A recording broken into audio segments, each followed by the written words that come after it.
Michael Saylor's response to Illinois' newly enacted 0.2% tax on cryptocurrency transactions has sparked significant discussion across the digital asset industry, with many investors and blockchain advocates agreeing with his assessment that the measure could be a big mistake.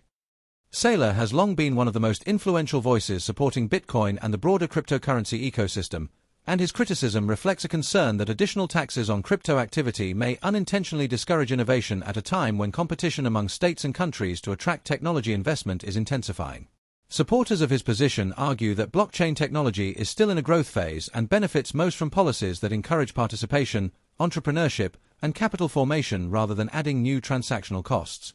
From this perspective, even a relatively small tax can create friction in markets that thrive on efficiency, speed, and accessibility. Crypto enthusiasts often point out that digital assets have opened new opportunities for individuals and businesses, enabling faster transactions, greater financial inclusion, and entirely new business models built around decentralized technology. By questioning the Illinois law, Saylor is emphasizing the importance of creating an environment where innovation can flourish without unnecessary obstacles. Many believe that states seeking to become hubs for technology and financial innovation should prioritize attracting developers, startups, and investment capital, as these can generate substantial economic benefits over time.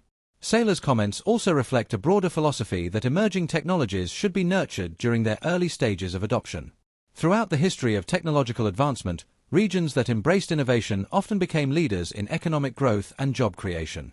Advocates of cryptocurrency argue that Bitcoin, blockchain networks, and digital asset platforms represent the next wave of technological transformation, comparable to the rise of the Internet itself.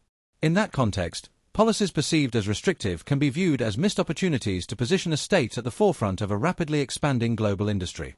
Many supporters praise Saylor for consistently voicing concerns that they believe affect the long-term health of the crypto ecosystem.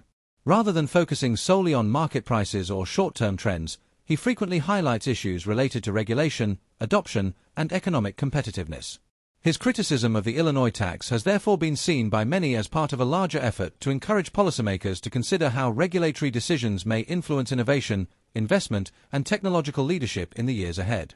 For crypto advocates, Saylor's stance serves as a reminder that thoughtful, growth-oriented policies can play a crucial role in shaping the future of digital finance, and that fostering innovation may ultimately provide greater economic benefits than imposing additional transactional burdens on a developing industry.